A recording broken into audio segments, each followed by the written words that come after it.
Mundial UCI 2019, ciclismo de estrada elite masculina, mais de 260 quilômetros, 6 horas e meia de competição embaixo de chuva, muita chuva.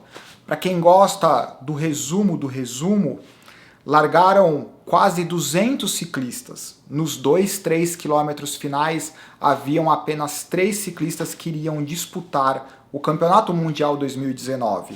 Mads Pedersen, sueco, Matteo Trentin, italiano, e o suíço Stefan Küng.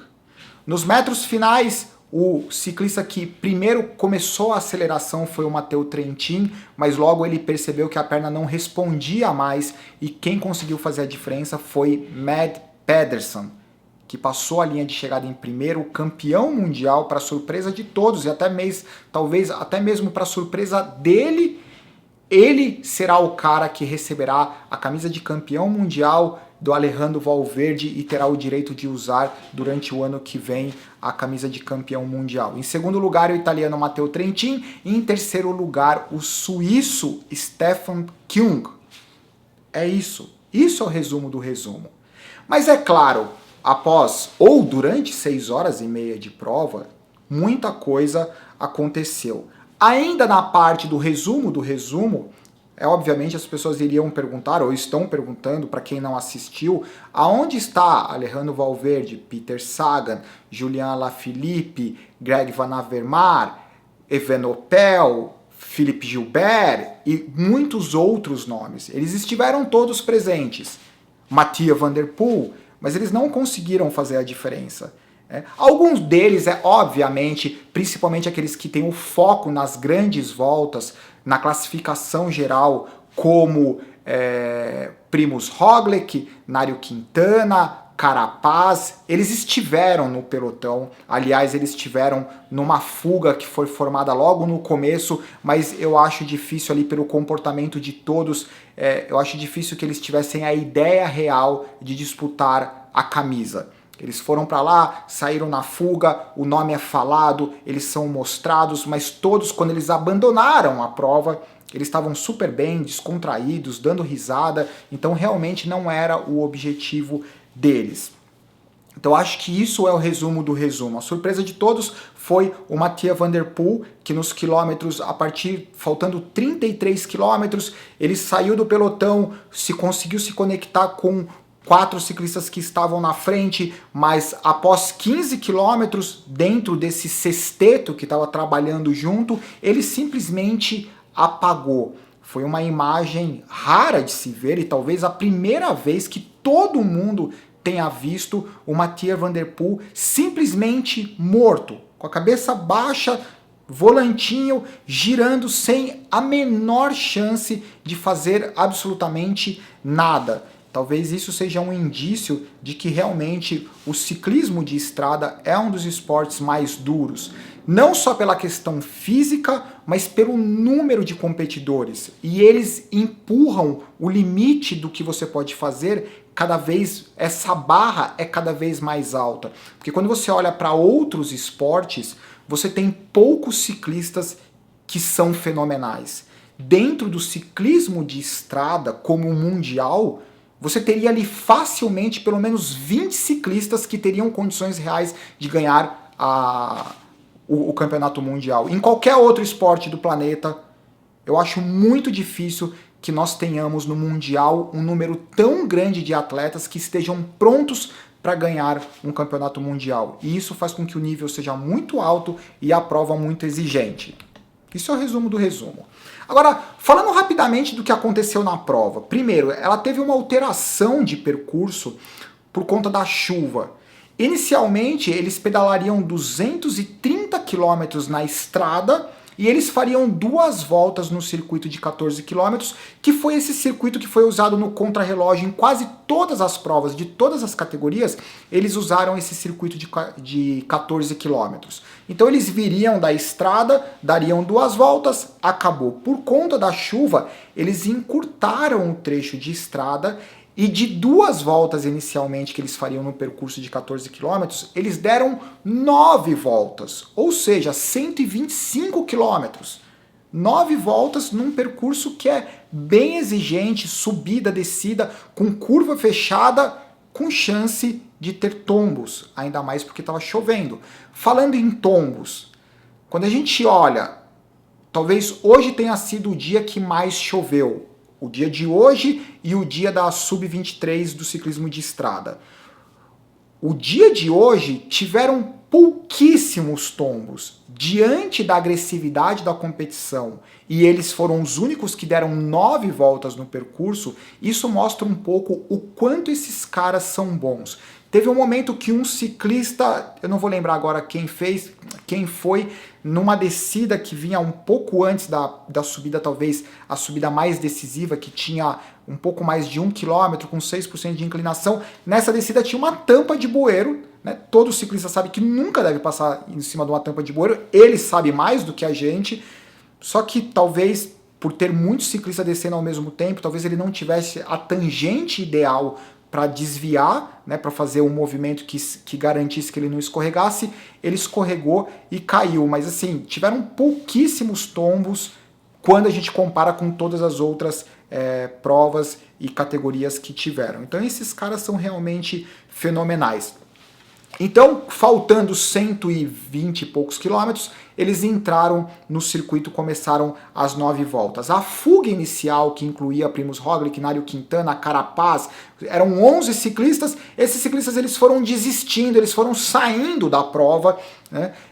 O próprio Rohan Dennis, atual campeão mundial de contrarrelógio, ele puxou o pelotão enquanto existia essa fuga por boa parte do tempo na estrada e depois ele simplesmente abriu, desistiu, já fiz a minha parte, muito frio. E lembrando, para aqueles caras que não tinham chance de ganhar, estão com um contrato renovado para o ano que vem. Não tem motivo para ficar lá horas e horas com chance de se machucar e comprometer o ano que vem. Então a gente tem que levar isso em consideração. Talvez os caras que estivessem lá arriscando tudo são aqueles caras que focaram no Mundial, que talvez não tenham um contrato renovado, ou que tenham o perfil para essa competição que acabou se tornando uma competição muito específica. Chovendo, circuito, longa. Então eu acho que é mais ou menos esse perfil. As movimentações mais decisivas começaram a acontecer com o Kadrock, o americano, e o Stefan Küng. Esses dois saíram do pelotão. O Stefan Küng é o medalha de bronze.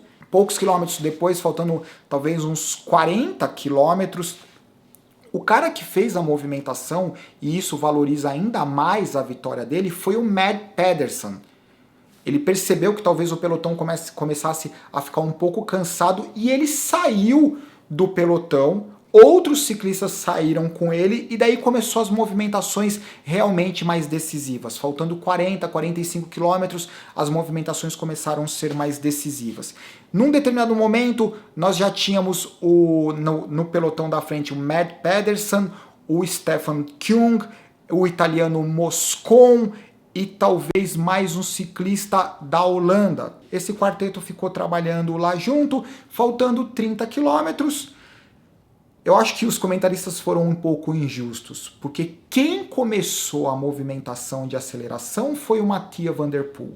Mas quem concretizou essa aceleração e essa quebra e que desmembrou o pelotão não foi o Mathieu van der Poel, foi o Matteo Trentin. O pelotão realmente esfarelou, eles conseguiram se conectar com o quarteto da frente. E aí nós tínhamos ali um sexteto que ia começar a trabalhar junto. Ao longo dos quilômetros, eles foram perdendo alguns ciclistas. Faltando 15 quilômetros, o Mathieu van der Poel sobrou. A partir do momento que o Mathieu van der Poel sobrou, tínhamos 4 ciclistas, 2 italianos, o Matteo Trentin e o Moscon, além do Stefan Küng e o Pedersen. O Moscon, ele sobrou, deixando a decisão ou a responsabilidade italiana para o Matteo Trentin.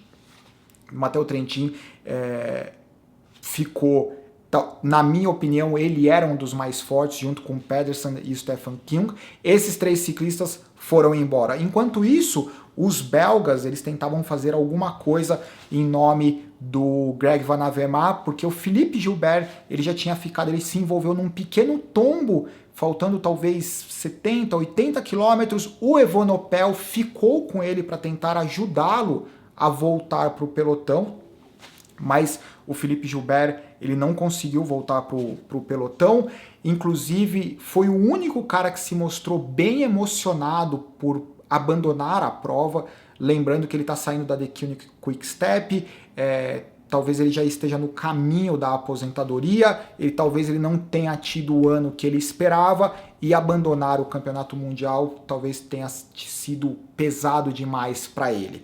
Falando do Evenepoel, eu acho que ele foi o único cara que se mostrou bem rude ali com as câmeras.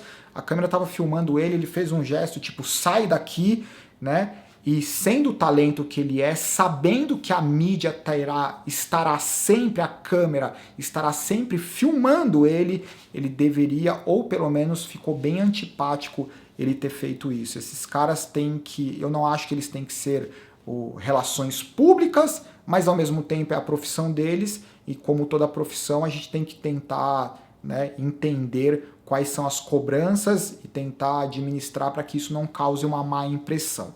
De qualquer jeito, de qualquer forma, o Evenepoel, depois que ele tentou ajudar o Philippe Gilbert, ele também acabou abandonando.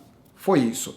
O Mathieu Van Der Poel ficou completamente largado na estrada. Um ciclista que tentou fazer a diferença faltando talvez 3, 4 quilômetros foi o Peter Sagan, tarde demais. O Peter Sagan chegou na 5ª colocação, bem humorado como sempre, ele fez uma força ali para chegar na 5ª colocação, o que para ele talvez não seja um grande resultado, mas quando você considera um campeonato mundial chegar em 5º, ele continua sendo um dos melhores ciclistas do mundo, sem dúvida. Esse mundial com certeza teria, sei lá, assunto para falar durante dias, dependendo de que ciclista que a gente vai olhar e como a gente vai comentar, mas de qualquer forma, eu acho que, apesar de não ter sido muito organizado, eu espero que falar do Mundial dessa forma tenha dado um pouco da perspectiva, principalmente da brutalidade, o quanto difícil é esse esporte. E ao mesmo tempo, a minha grande curiosidade para o ano que vem é que nós temos pelo menos uns 15 ciclistas com até 23, 24 anos que são muito fortes, novos ciclistas que estão despontando com diferentes estratégias, equipes que estão mudando a forma de conduzir as grandes voltas. Eu sinceramente acho que 2020 vai ser um ano bem especial para o ciclismo. E eu acho que o Mathieu Van Der Poel está começando a repensar sobre um calendário tão diversificado. Eu não diria um calendário tão pesado, porque quando você olha o ciclismo de estrada, eles também têm um calendário bem pesado, mas é um calendário mais focado. E talvez seja por isso que o ciclismo de estrada dificilmente você consegue ver ciclistas que conseguem compartilhar calendário, porque eu volto a afirmar que eu acredito que seja um dos esportes mais difíceis do mundo de você conseguir uma boa performance, uma medalha olímpica, um campeonato mundial e etc. Mas de qualquer forma, o que vocês acham? Aliás, qual que é o esporte mais difícil do mundo? Qual é o esporte mais difícil de se tornar campeão mundial e por quê? É isso. Tchau. Bons treinos.